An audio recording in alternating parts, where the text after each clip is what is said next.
আসসালামু আলাইকুম প্রিয় দর্শক সকলকে স্বাগত জানিয়ে দেব এই ভিডিওর মাধ্যমে আজকের শরণার্থী আপডেটের সর্বশেষ তথ্যগুলো।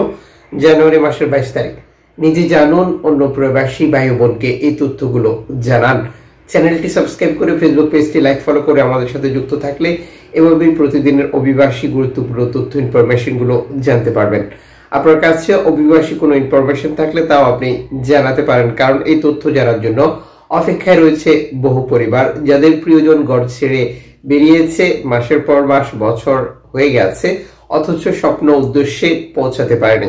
আমরা ধারাবাহিকভাবে ইউরোপ সংক্রান্ত অবৈধভাবে ইউরোপে যাওয়ার যে তথ্য ইনফরমেশন গুলো পাচ্ছি তা আপনাদেরকে দিয়ে যাচ্ছি, যেটি তুরস্ক থেকে গ্রিস হয়ে ইউরোপ, লিবিয়া থেকে, তিউনিসিয়া থেকে, মরক্কো, মরতারিয়া, সোমালিয়া, আলজেরিয়া, ঘানা, এই সকল অঞ্চলের দেশগুলোর যে শরণার্থী তথ্য। কাজেই যুক্ত থাকুন।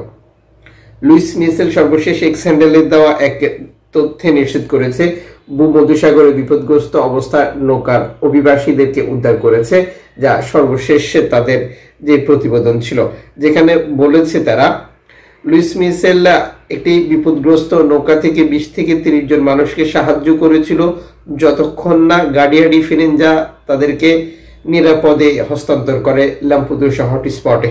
সর্বশেষ এক্স হ্যান্ডেলে দেওয়া তথ্য মতে ইতিমধ্যে সমুদ্রে আরো একটি নৌকা বিপদে রয়েছে, যা ফ্রন্টেক্স দ্বারা আবিষ্কৃত হয়েছিল, যেটি ফ্রন্টেক্স রিপোর্ট করেছিল। তারপর আমরা সেখানে কাজ করছি। সম্ভবত বাধা দেওয়া হয়েছিল সামাজিক নেটওয়ার্কে। এমবি লুইস মিশেল রিপোর্ট করেছে ফ্রন্টেক্স অবৈধ অপহরণ এবং লিবিয়াতে মানুষের ধাক্কা জড়িত বলে প্রমাণিত হয়েছে। অব্যাহত কার্যক্রম চলছে, যেটির বিস্তারিত কোনো তথ্য পাওয়া যায়নি। পরবর্তী আপডেটে ইনশাআল্লাহ যুক্ত করব। আপনারা জানেন লিবিয়ান কোস্ট গার্ড প্রতিনিয়তই এই ধরনের কার্যক্রমের সাথে নিজেদেরকে যুক্ত করে রেখেছে, যা ইতালির অর্থায়নে পরিচালিত, যেটা বছরের পর বছর এই প্রক্রিয়া অব্যাহত রেখেছে তারা। অভিবাসীদের ভাগ্যে কি ঘটেছে তা আমরা জানি না। স্বাভাবিকভাবেই আপনারা জানেন যে চলতি বছরে যেটা সর্বশেষ তথ্য মতে গতকালে দিয়েছিলাম, সেই ইনফরমেশনটি 493 জন শরণার্থীকে আটক করেছিল লিবিয়ান কোস্ট গার্ড, যাদেরকে আটক করার পর বিভিন্ন আটক কেন্দ্রে নিয়ে গেছে। এরপরের ইতিহাস আপনারা পেছনের অভিজ্ঞতা কাজে লাগালে বুঝতে পারবেন। বিক্রি করে দেওয়া, মুক্তিপণ আদায় করা সহ নানা ধরনের নির্যাতনের ঘটনা, যা প্রতিনিয়তই আমরা আপনাদেরকে তথ্য দিয়ে সহযোগিতা করে যাচ্ছি। এদিকে এজিয়ান সাগর, যেটি তুরস্ক থেকে গ্রিসে যাওয়ার পথে কোস্ট গার্ড 28 জন শরণার্থীকে উদ্ধার করার একটি তথ্য প্রকাশ করেছে। রাতের বেলা রেকর্ডকৃত একটি ভিডিও ফুটেজ শেয়ার করেছে, যেখানে বোঝা যাচ্ছিল যে বিপদগ্রস্ত নৌকাটি শরণার্থীদেরকে উদ্ধার করেছিল, যেটি তুরস্ক থেকে গ্রিসে যাওয়ার পথে তারা বিপদে পড়েছিল। সম্ভবত এখানে ধারণা করা হচ্ছে যে যেহেতু তুরস্ক এবং গ্রিসের সাথে যৌথ চুক্তি রয়েছে, শরণার্থী আটক বাধা দেওয়ার জন্য তারা এই কার্যক্রমগুলো পরিচালনা করছিল। এজিয়ান সাগরের এই রিপোর্টটি ইতিমধ্যে সামাজিক যোগাযোগের মাধ্যমে ভাইরাল হয়েছে।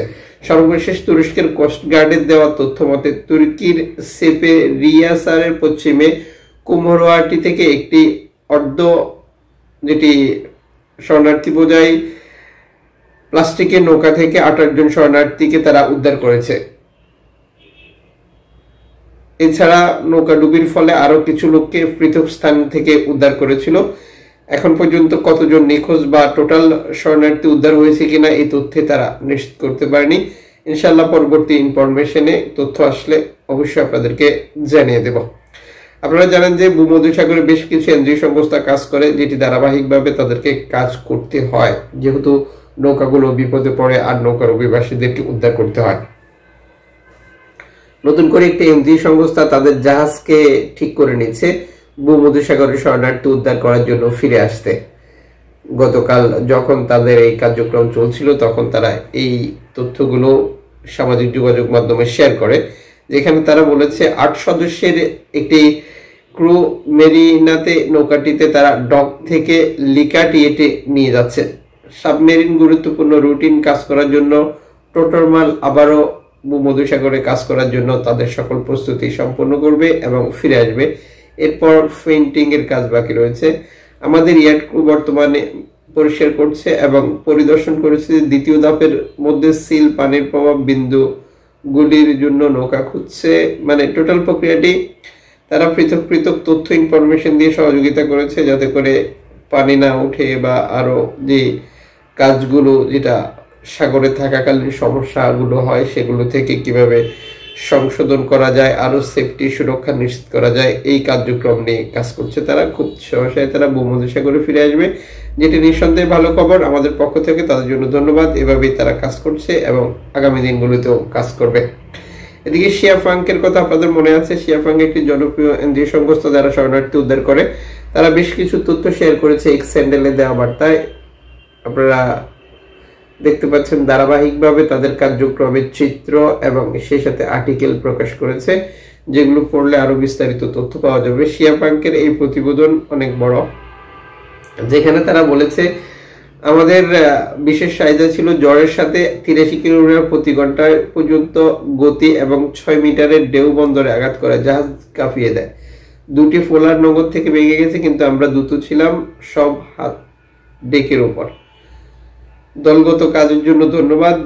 মানে টোটাল প্রক্রিয়াটা হচ্ছে যে শিয়া ফাঙ্কের পরিস্থিতি, তারা বিপদে পড়েছিল, আবহাওয়া পরিস্থিতি খুবই খারাপ। এই সকল পরিস্থিতিতেও তারা নিজেদেরকে সেফটি বা সুরক্ষা নিশ্চিত করেছে। আপাতত কোনো ধরনের ভয় নেই। তারা সমুদ্রে শরণার্থী উদ্ধার করার জন্য কাজ করছিল, যা এই প্রতিবেদনে যুক্ত করা হয়েছে।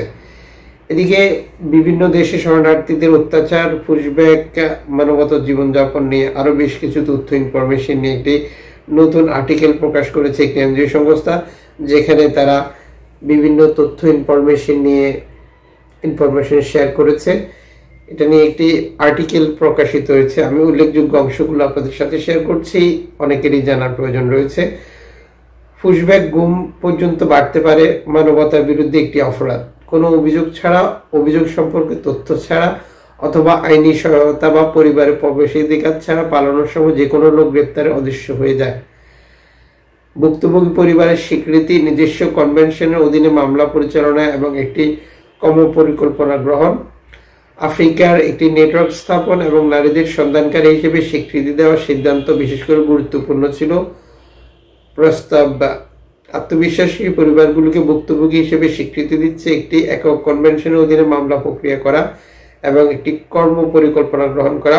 টোটাল ব্যাপারটা হচ্ছে আইনি প্রক্রিয়াগুলো নিয়ে, যেহেতু আপনারা জানেন যে বর্তমান সময় বিভিন্ন দেশ থেকে রেকর্ড সংখ্যক শরণার্থী অবৈধভাবে ইউরোপে যাওয়ার চেষ্টারত অবস্থায় গুম হচ্ছে, নিখোঁজ থাকছে, মৃত্যু হচ্ছে, আরো অনাকাঙ্ক্ষিত অনেক ঘটনায় তাদের সাথে ঘটে। এই সকল পরিস্থিতি নিয়ে মূলত তাদের এই কার্যক্রম, যেখানে আইনজীবী থাকবে বা তারা পরিবারের সদস্যদেরকে আইনি সহযোগিতা দেবে, যা নিয়ে টোটাল মানবাধিকার বা মানবতার জন্য তারা আন্দোলন বা তাদের যে দাবি চাওয়া পাওয়া নিয়ে কাজ করবে। এটা নিঃসন্দেহে ভালো খবর। এতে করে উন্নত দেশগুলো তাদের অভিবাসী বিরোধী যে অবস্থান সেগুলো সিদ্ধান্ত পরিবর্তন করবে এবং যাওয়ার প্রক্রিয়াগুলো আরো সহজ হবে। নিঃসন্দেহে ভালো খবর। এদিকে সর্বশেষ এক্স হ্যান্ডেলে দেওয়া এক বার্তায় শিয়া আইন নিশ্চিত করেছে 17 বছর বয়সী একজন সিরিয়ান তার স্বদেশের যুদ্ধ থেকে পালিয়ে এসেছে, যিনি সিরিয়া থেকে লেবানন, লিবিয়া এবং তুরস্ক হয়ে টিউব প্লাস্টিকের নৌকা করে গ্রিসের লেসবোস পর্যন্ত আসে। অবশেষে তিনি বলাকান পথ দিয়ে জার্মানিতে পৌঁছায়, যেখানে তিনি এখন নিউজে একটি বাড়ি খুঁজে পেয়েছেন। পালানোর দীর্ঘ গল্প তিনি তার বইয়ে রেখেছেন। তিনি টোটাল তথ্য ইনফরমেশন শেয়ার করেছেন। আমি আপনাদের সাথে শেয়ার করতে পারি, যিনি একজন শরণার্থী বা অভিবাসী, যিনি তার পথে ঘটে যাওয়া ঘটনাগুলো নিয়ে বই প্রকাশ করেছে। মানে অভিবাসীদের সাথে কি হয়, কিভাবে অভিবাসীরা এই পথগুলো অতিক্রম করে ইউরোপে আসে। যুক্ত থাকুন, আগামীকাল নতুন ভিডিওতে দেখা হচ্ছে। সে পর্যন্ত শুভকামনা।